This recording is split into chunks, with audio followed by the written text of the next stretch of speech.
하나님의 은총과 평강이 우리 가운데 임하시기를 축원합니다. 아멘. 하나님 안에서 한 가족으로 지음받은 사람들이 함께 모여 찬송과 기도를 바치는 예배 시간은 거룩해서 하나님의 현존을 경험하는 시간이요, 지친 영혼에 생기를 불어넣는 시간입니다. 2021년 상반기를 지나오시느라 참 많이 고생하셨지요. 아직도 코로나19 상황에서 벗어나지 못하고 있지만 마치 긴 터널 저편 출구에 어린 빛을 보는 것 같은 느낌이 드는 요즘입니다. 불행하게도 2030 세대들이 조금 너무 안일하게 대처해서 코로나 확진자가 점점 증가하고 있고, 60대 이상의 노인들은 백신 덕택인지 많이 환자가 줄고 있다고 해서 국가는 점점 백신 접종을 젊은 층에게 빨리 확보해서 접종해야 한다고 정책을 내놓고 있습니다. 변이 바이러스가 또 등장해서 우리를 움츠러들게 할 수도 있지만 이제는 잘 견뎌낼 수 있을 것도 같습니다. 삶을 돌아보면 예기치 않은 일의 연속입니다. 7월이 벌써 열렸지만 7월 첫 주 맥주감사 주일이다. 저는 부푼 마음으로 주일을 준비하고 있었지만 또 이렇게 안타까운 일이 두 건이나 성도들 가운데 일어나니까 평온한 일상의 흐름을 깨트리고 들어와서 우리의 삶을 뒤흔드는 일이 간간히 벌어지는 게 현실이에요. 우리가 내일을 얘기할 수 없다. 딱 맞는 말입니다. 우리가 매일 접하는 사건과 사고는 당사자들의 삶도 어렵게 만들지만 가족들의 삶에도 결정적 영향을 끼치곤 합니다. 특히 코로나19는 가족 한 명이 확진자 되면 모두가 다 격리되어야 되고 검사받아야 되고 관리받아야 하는 이런 일들이 가족이기 때문에 그렇게 일어나는 거지요. 그래서 인간은 누구도 자기 삶에 대한 통제권을 온전히 행사할 수 없어. 그러니까 내 마음대로 내 삶을 유지할 수 있어요, 없어요? 없어요. 나 혼자 운전 잘하면 됩니까? 그래도 누가 혹시 옆에서 부주의한 운전자가 내 차를 받으면 나도 사고를 당하는 거예요. 그죠? 인도 뭐 안전하게 걸어가면 안전합니까? 다른 부주의한 운전자가 인도 위로 차가 뛰어 올라오면 인도에서도 사고를 당하는 거예요. 어떤 사람은 가게에서 편안히 일 보고 있는데 자동차가 가게를 치고 들어와가지고 사고 당한 일도 있지 않습니까? 그 후에 화려한 미국의 문명 속에서도 아파트가 갑자기 무너져가지고 아직도 100여 명의 많은 사람이 지금 또 실종돼서 그 더미에 깔려서 생사를 모른다 하지 않습니까? 그러니까 스스로 선택하지 않았지만 겪어내야 할 일들이 이렇게 우리 삶에는 많다는 거예요. 우리 능력으로 잘 할 수 있으면 다행이지만 그렇지 못한 일도 참 많지요. 우리 그것을 불가항력적인 일이다. 내 힘을 떠나 있는 것은 우리가 어떻게 할 수 없는 거예요. 그래서 철학자 칼 야스퍼스는 어떤 일에 직면하여 우리 일상에 파탄을 일으키고 좌절감을 느끼게 만들고 삶이 무언지를 묻게 되는 극한의 상황을 일러서 한계 상황이라 그렇게 말합니다. 투쟁, 죽음, 죄책, 질병, 우연 등이 그것이에요. 나도 모르게 한계 상황에 갑자기 도달하게 된다는 것이요. 그럴 때 자기를 돌아보게 되고 그렇게 애집하고 있던 것부터 해방을 경험한다는 겁니다. 많은 분들이 그렇게 얘기하죠. 살만하게 됐는데, 돈 좀 벌어서 돈 좀 쓸만하게 됐는데 돈도 못 쓰고 세상을 떠난다. 좀 뭔가 좀 누리고 싶을 만 했는데 누리는 것이 끝나버렸다. 뭐 이렇게 되는 것들. 그래서 인간은 이런 한계 상황을 만나는 경험이 가끔씩 있어야 돼. 그러니까 건강한 사람이 중병에 걸렸을 때 예방식을 내려놓고 겸손하게 서럽게 사는 사람들이 있지요. 사업이 잘 나간 사업이 급작스럽게 멸망해서 어려워서 빚더미 앉을 때 내가 누구니 돌아보면서 더 멋있는 삶을 가족과 살아가는 사람들이 왕왕 있지 않습니까? 이건 돈이 아니구나, 가족은 사랑이구나 사실을 늦게 깨닫는 거잖아요. 출세 사다리에 오르기 위해서 발버둥 사람들도 아하, 출세가 아니야, 가족과의 시간이 진짜 중요한 것이라고 생각하고 오히려 가족들과 더 좋은 시간 보내고 주변에 있는 사람과 더 친밀하게 애쓰는 사람들을 볼 때 아, 난 이 삶이 진짜 삶인 걸 이제 알았다. 그러니까 오히려 실패 속에서 감사하다. 사실 이게 진짜 인생이지요. 그런 의미에서 우리 김재범 권사님 참 대단하시다. 저렇게 혼자 되신 지 오래되셨는데 왜 힘들고 어려운 일이 없었겠어요? 가끔 여쭤보면 아유 혼자라 편해요 그러시지만 왜 혼자라 편하게만 했겠어요? 그 어려운 관들을 다 극복하고 나서 성도들을 더 아끼게 되고 사랑하게 되고 내리사랑이라고 자식들 더 사랑하게 되는 모든 것들이 이런 한계 상황에서 돈 주고 배울 수 없는 것들을 배우게 되는 겁니다. 오늘에 보면 그런 한 상황에 이르는 한 사람의 이야기를 여러분에게 들려주면서 은혜 나누려고 그래요. 이 사람의 이름은 아람의 군대 장관 나만, 다른 번역본은 시리아의 군대 장관이다, 군사령관이에요. 나만. 아, 나만 그러면 이 사람 문둥병이다 그렇게 생각하시죠. 성경 보자. 주 앞에 크고 존귀한 큰 용사다.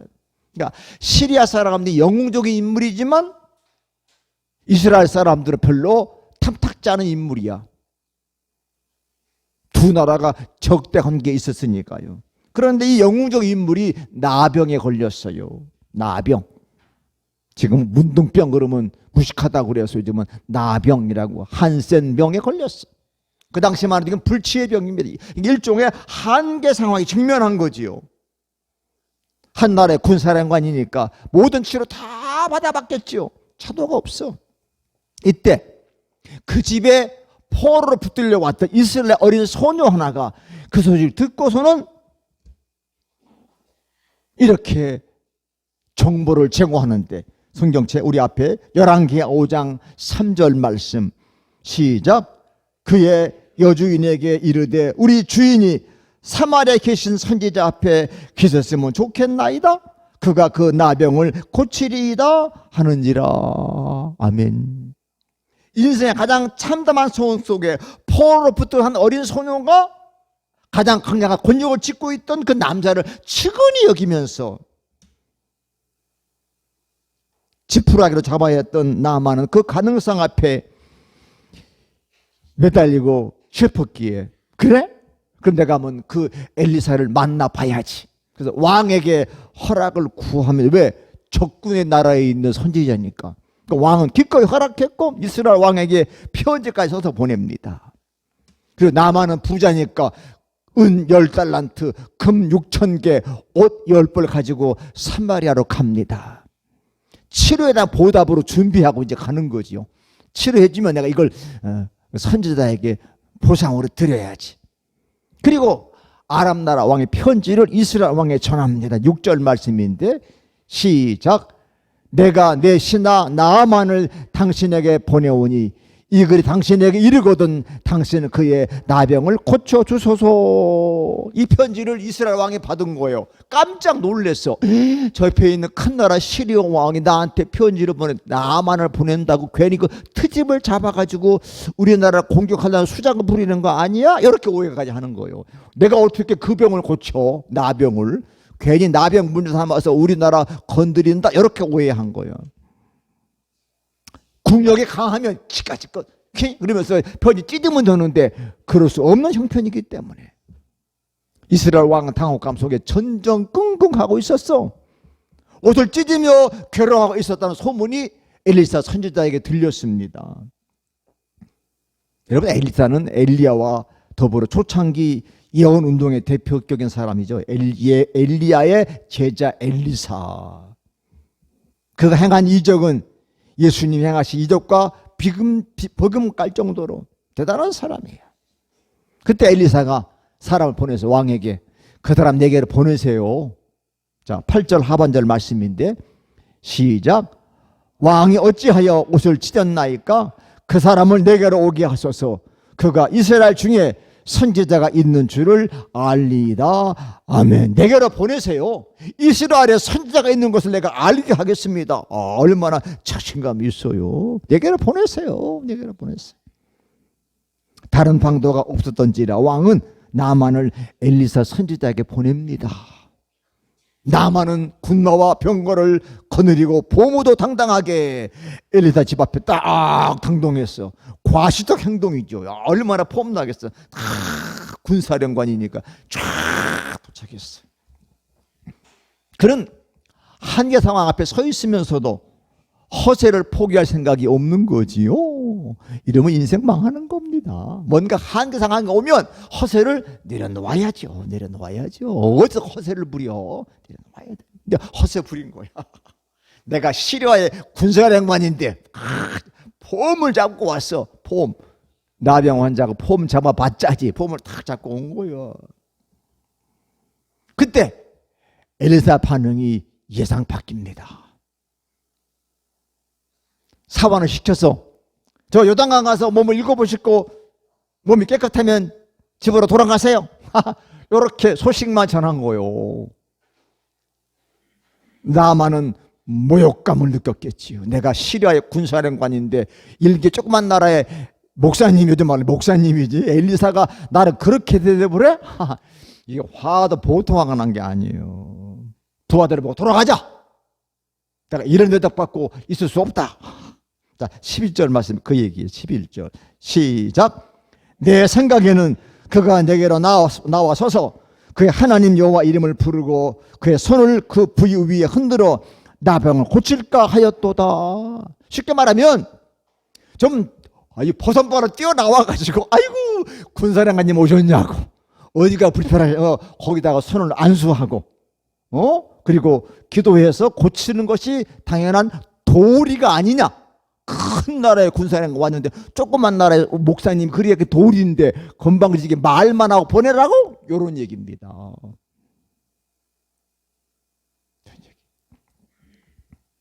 그런 엘리사가 의전 규칙이나 인간 도리를 따르지 않았다고 화를 내고 있어요.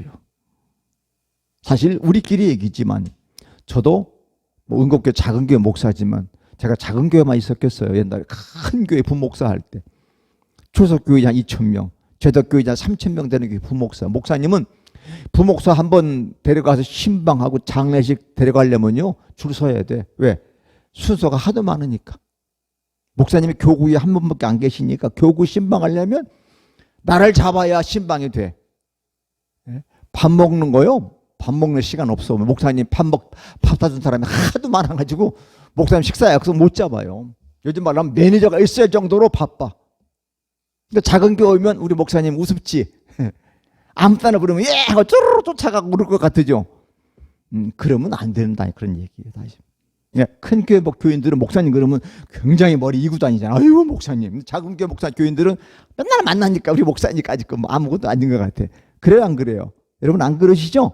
그러시면 안 돼. 다 똑같이 귀한 하나님의 종들이에요. 큰 교회 목사나 오히려 작은 교회 목사 더 위하셔야 돼. 왜? 누가 대접하겠어? 대답도 안 하는데. 그래서 제가 은곡교회 오자마자 얼마 안 됐는데요. 우리 지방 제일 큰 교회 부목사가 저보고 인사를 안 해. 야, 너 나보고 왜 인사 안 하냐? 잘 모르는데. 잘 모르니까 인사해야지. 너 큰 교회 부목사라고 작은 교회 목사를 우습게 보느냐? 나도 옛날에 큰 교회 부목사 다 해봤어. 그만큼 교만한 거예요. 그러니까 내가 아랍 나라 군사령관인데 조그만 나라 목사 주제에 나와서 부서만 뛰어나와서 안수하고 그래야 될 텐데 아니 이건 뭐야 종 보내가지고 비서 보내가지고 목욕하고 가라고? 화가 난 거야. 우리나라에 그런 강이 없을까 봐? 요단강보다 우리나라 강이 더 맑고 더 좋은데 내가 거기서 몸을 씻지. 성경에 그렇게 돼 있어요. 다메섹 강에 아바나와 바르알바건 이스라엘 강보다 훨씬 더 좋은데 막 씩씩거리는 소리가 들리는 것 같아. 그렇죠? 그러니까 부하들이 아유 장군님 더한 것도 할 텐데 아니 요단가 가서 목욕하고 가라는데 뭐 그거 힘들어요. 이왕 온 거 목욕하고 갑시다. 그죠? 설득을 한 거야. 목욕하고 갑시다. 이왕 온 건데 병만 나으면 되지 않겠어요? 나 같은 부하가 있으면 아이고 아직도 교만이 뻗쳤구만. 지금 나병 환자가 뭘 오줌 똥을 가려 이렇게 했는데 그 말 못하고 그래도 한번 목욕에 나고 갑시다. 그래서 마지못해 우리말로 믿져야? 믿져야 본존이니까. 그래 들어가서 나왔더니 7번 했더니 목이 성경에 보면 어린이 살켜처럼 휘어졌더라. 할렐루야. 우리 요 치료만 장가가자. 할렐루야 치료만. 그런데 기적이 나타났어. 그러니까 이 나만이 깜짝 놀라가지고 쫓아가서 엘리 앞에 선 거예요. 엘리 앞에. 야, 이 사람이 보통 목사님이 아니구나. 보통 선지자가 아니구나. 이제 더 이상 의전 규칙이나 도리 따위를 따지지 않은 거예요. 야, 이거 도리 큰일 났다. 도리는 오히려 내가 이거 뒤집어 쓰게 생겼다 싶어가지고 쫓아나왔어. 마음의 깊은 곳에 우러나오는 진심을 토해냅니다. 자, 오늘 성경 우리 말씀 가던데, 자 15절 중반절 시작.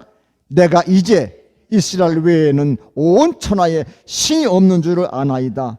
청하건대 당신의 종에게서 예물을 받으소서. 아멘. 이제는 당신의 종이 됐어. 누가? 시라의 군사령관이 이제는 엘리야의 종이 돼. 당신의 종이라 그러잖아. 내가 당신의 종입니다. 예물을 받으십시오. 이스라엘에 하나님 외에는 신이 없군요. 하나님이 진짜 신입니다. 나는 당신의 종입니다. 이름만 내가 아람나라 군사령관이 실질은 엘리사 당신이 더 소중하고 더 멋있다 그 얘기잖아요. 마음을 다 내려놓고 겸손하게.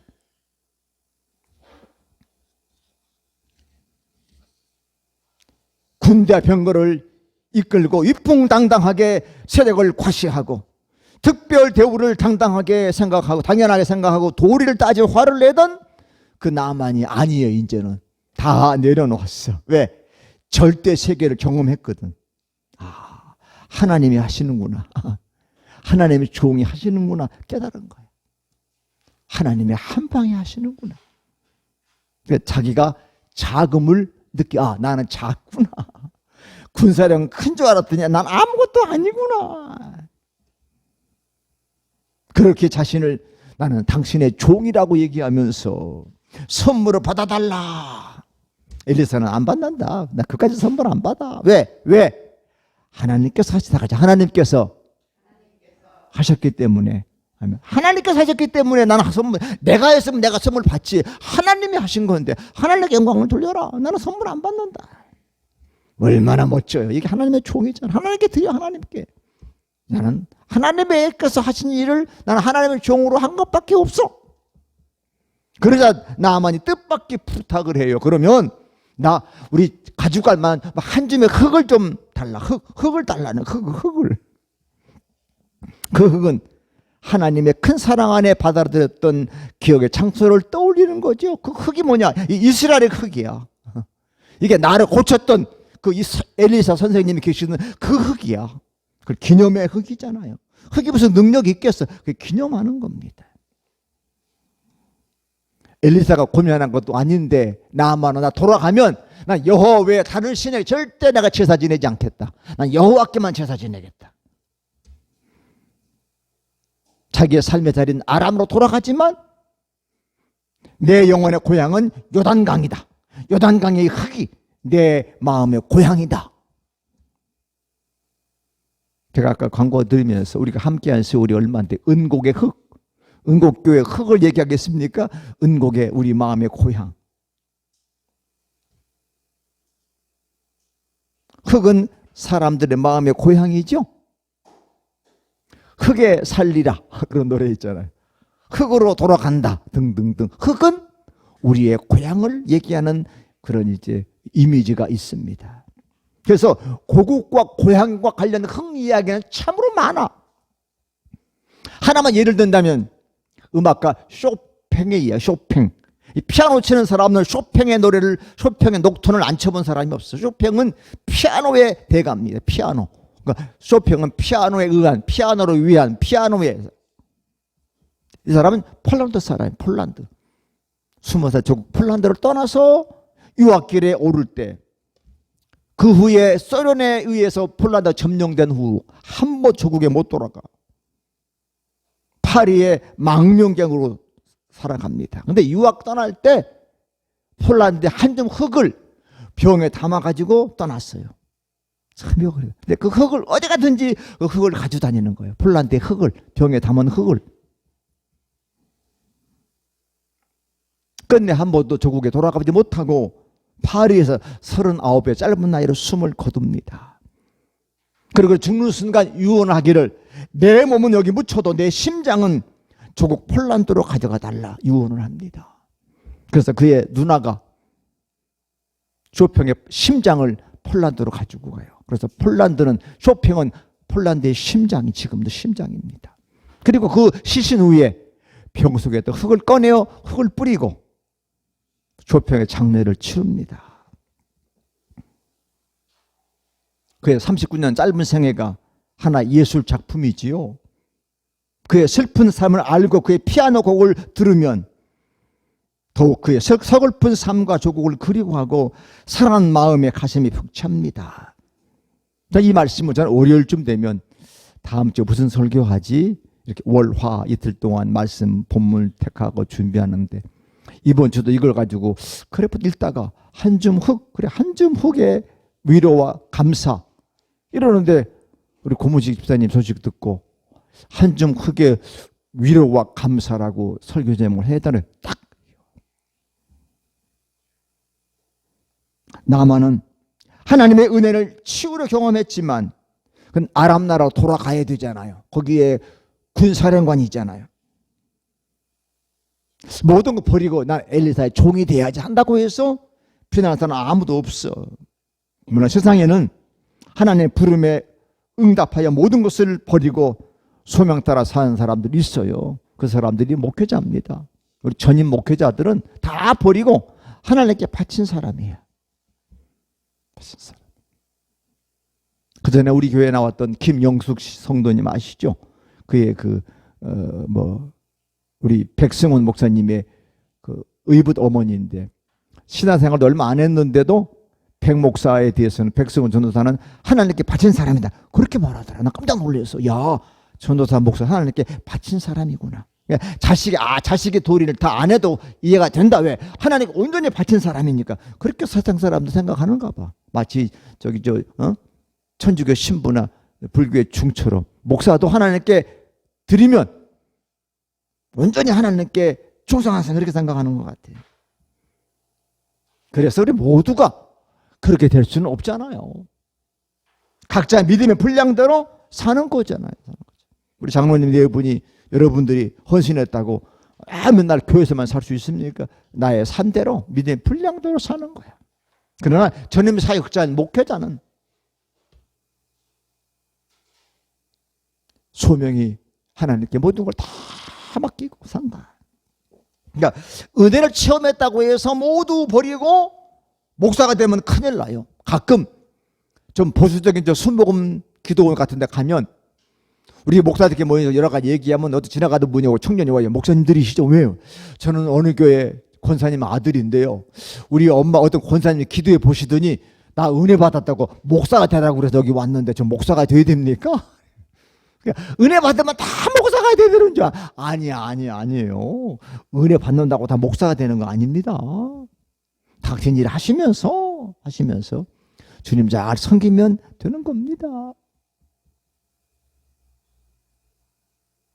내 삶의 자리를, 소명의 자리를 알아서 무슨 일을 하든지 하나님 앞에 하는 것처럼 조심스럽고 정성스럽게 하면 되는 겁니다. 그래서 종교개혁자들은 직업을 소명이라고 불렀어요. 세상엔 정말 많고 많은 직업들이 있어요. 많아. 물론 그 중에는 하나님이 싫어하시는 직업도 있겠지만 대부분 건전한 직업들은 다 소명이다. 그래서 사람들은 요즘은 남자 여자에서 누구든지 가급적 밥벌이에 무능하지 않아야 돼. 그 말하죠. 그러면 야, 네 밥벌이 네가 하냐? 네 밥벌이는 하구나. 그 소리가 보통 소리가 아니야. 중요한 거죠? 내 밥벌이는 하냐? 제 밥벌이 못하면 죄송하지만 그게 무능한 거잖아요. 그래서 바울 사도는 데살로니가 교인들에게 이렇게 편지합니다. 성경 시작. 또 너에게 명한 것 같이 조용히 자기 일을 하고 너희 손으로 일하기를 힘쓰라. 이는 외인에 대하여 단정 행하고 또한 아무 궁핍함이 없게 하려 함이라. 아멘. 속된 말로 놀고 먹지 말아라. 바울은 일하기 싫거든 뭐 하지도 말라? 먹지도 말아라 그랬잖아요. 그러니까 먹으려면 일해라. 그렇게 말했어. 바울도 낮에는 전도하고 밤에는 어두운 불 밑에서 장막 텐트를 키워서 그 돈으로 사역하면서 살았습니다. 어떤 사람들은 입에 풀칠하기 위해서 적성에도 맞지 않는 일을 하느라 안간힘을 다하기도 합니다. 일도 힘들고 관계 어려움 때문에 때려치고 싶을 때도 얼마나 많겠습니까마는 그래도 일을 해야 하는 것이죠. 물론 자기 건강을 현저히 해야 하는 일이라든지 영혼을 피폐하게 만든 일이라든지 생명을 파괴한 일이라면 가급적 빨리 떠나는 게 좋습니다. 떠날 때 떠나더라도 자기 자리를 소명의 자리로 여길 수 있죠. 그렇게 생각하면 의외로 할 일이 있어 보입니다. 내가 지난주도 설교했지만 주일날 어디 가서 일하는 거 그거 절대 하면 안 돼요. 그거 하면 굉장히 돈이 많이 모일 것 같아도 뭐 될 것 같아도 아니에요. 오히려 하지 않은 거 오히려 할 일이 오히려 보인다. 저는 항상 평생토록 제가 목숨을 거는 얘기 그거예요. 주일날 예배만 드려. 나머지 잘 못해요. 하나님 책임지신다. 요즘 우리나라도 오면 토요일날 다 문 닫잖아요. 주일도 문 닫잖아요. 그래도 회사 다 잘 돌아가잖아. 옛날에는 토요일 주일까지 다 했어도 지금은 또 오히려 52주만 일해라 이러잖아요. 나만은 군대 장군으로 자기 일을 포기할 수 없었지만 여호와 하나님 어떤 분임을 깨닫고 엘리사에게 털어놓잖아. 나 이제 당신 나의 선생님인데 내가 당신 종인데 그래도 나는 아람 나라 왕의 신하니까 돌아가면 어쩔 수 없이 아람 나라 왕이 믿는 림몬 신전에 내가 제사하지 않을 수 없다. 그것 좀 용서해 달라. 그랬더니 엘리사가 평안히 가서 그렇게 하십시오. 신앙을 빌미로 사람을 벼라고 내모는 사람들이 있습니다. 여러분 신앙은 결단임에 분명해요.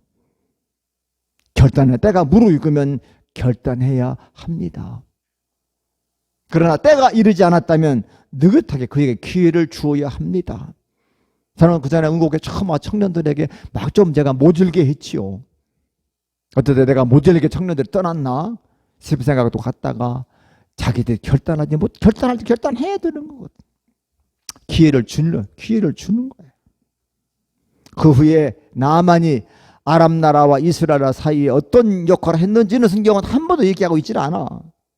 그러나 또 가져가는 흙을 나만이 어디에 두었는지 전혀 성경은 얘기하고 있지 않지만 어째도 이 나만은 그 흙을 보면서 내가 누군지 그 흙에서 얽힌 이야기를 기억해냈을 거 아니겠어요. 이 흙이 나를 고쳐줬던 요단 강가에 있었던 흙인데 나를 고쳐준 하나님 그의 종 엘리사를 늘 기억하지 않았겠습니까? 그래서 오늘 설교 제목이 한 점 흙에 감사해요. 한 점 흙을 보면서 나만은 감사했을 거다. 저 이 설교를 가슴에 안고 지난간 주간 우리 고모 집사님 장례 치르면서 화장장에 가서 나오는 거 봤잖아요. 한 줌의 채가 돼요. 누구든지 태우면 그만큼의 채가 남습니다. 보면서 인생이 저건데 그죠? 위로와 감사를 느끼면서 여러분에게도 그런 것이 있는지요?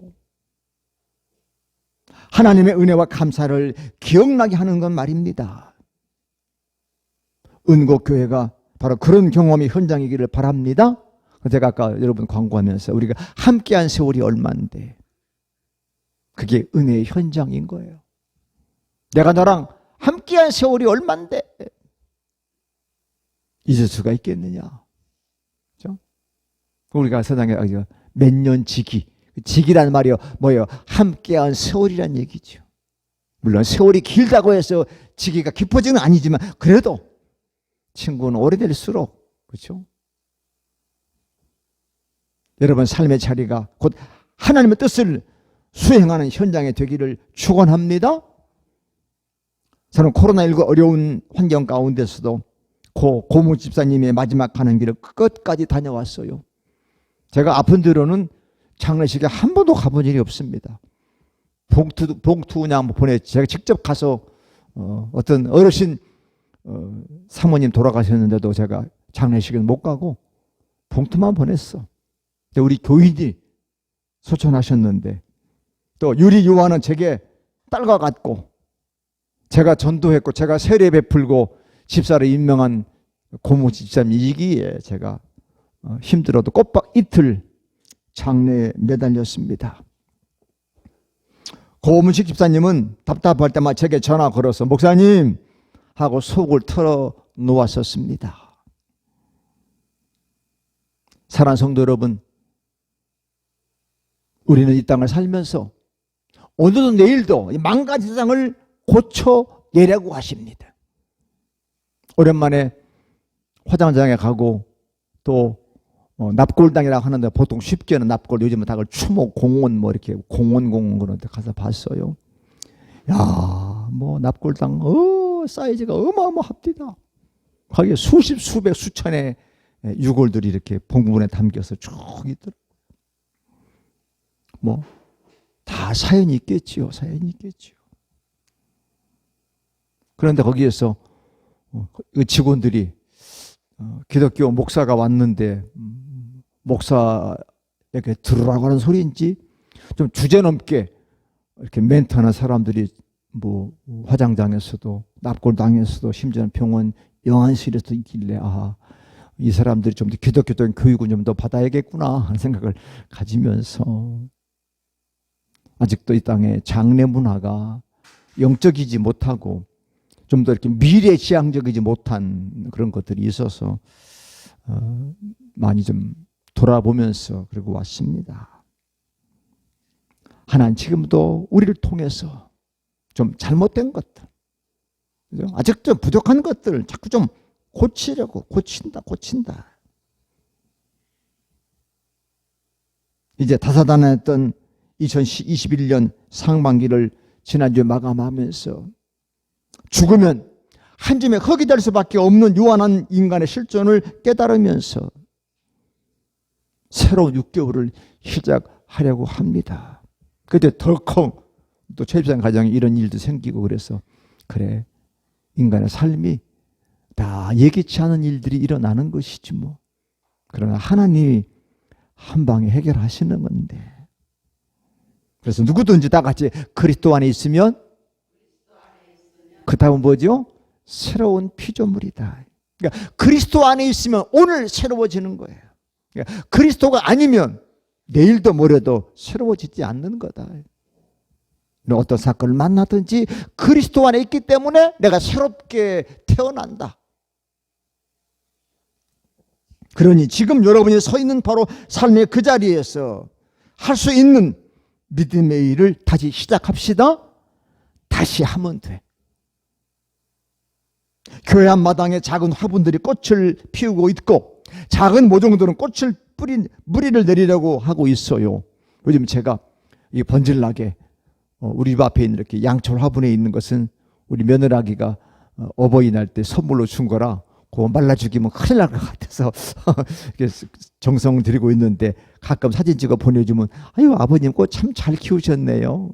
다음에 더 가운데 예쁜 거로 해드릴게요. 요즘에도 우리 집사람은 또 그렇게 해서 가지쳐서 또 심었더니 그것들이 뿌리를 내려서 이렇게 꽃도 피면서 분갈이도 하면서 분갈이 할 때 꼭 뭘 넣습니까? 그 속에다가 배양토 한 줌 흙을 넣어.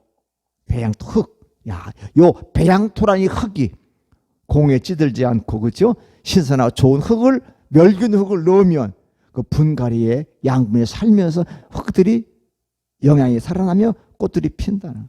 야, 거기서 배우는 거야. 한 줌 흙이 들어가서 말미암아 식물들 잘 자라는 배양이 양분이 된다는 거예요. 7월은 다시 은혜의 자리에서 시작하는 달이야. 하나님의 은혜가. 여러분 옛날에 펌프물 퍼보셨죠? 펌프가 나와야 안 나와. 안 나오면 뭘 집어넣어? 물을 한 바가지 집어넣었죠. 그 물을 뭐라 그래? 멋있는 말로 마중물이라 그래. 물이 마중 나오게 하는 물이 그 물을 부고 흙탕물을 토해내면서 맑은 물 나오죠. 그게 바로 그게 은혜야. 은혜. 하나님의 은혜의 물이 들어가야 우리 삶이 흙탕물이 쏟아지면서 저 깊은 새 속에 은혜의 샘물이 솟아나온 줄로 믿습니다. 그게 은혜의 물이에요. 은혜. 그게 한 줌 흙과 같은 거야. 그게 들어가야 화분에 양분이 살아난다 이 말이야. 하나님의 은혜, 부모님의 은혜, 그리고 지인들의 은혜를 다시 기억하며 시작합시다. 그리고 가장 가까이 있는 사람들에게서 먼저 따뜻한 사랑과 은혜를 나누십시오. 저 7월 1일 되면 제 아내 보고 여보 77밖에 사랑해 디후스라고 왜 또 77 맞아? 남편이 모지라 가지고 내가 77밖에 사랑하자니요? 그랬더니 웃더라고. 7이니까 8월 1일 되면 서로 저한테 전화 왔어요. 목사님 팔팔하게 사랑합니다. 어? 오 멋있죠. 9월 목사님 구수하게 사랑할게요. 부치면 우리 말 얼마나 좋아. 다시 가까운 사랑 먼저 따뜻한 사랑을 전하십시오. 아멘. 가까운 사람 사랑 못하면서 국가를 사랑하고 뭐 세계에 그건 안 어울려. 가까운 사람부터 어떻게 하는 거예요? 사랑하는 거지. 그리고 감사합시다. 신앙의 최고봉은 감사합니다. 감사합니다. 감사 사랑이 나 때문에 물결처럼 번져가기를 소망하십시오. 물결에다 돌멩이 던지면 가만히 있어요? 물결이 차차차차 번져가잖아요. 그것처럼 나 때문에 감사 사랑이 번져가는 거예요. 그래서 그것 때문에 내 인생에 감사가 강물처럼 넘치기를 소망합시다. 아멘. 따라합시다. 행복하게 하는 것은 감사뿐이다. 아멘.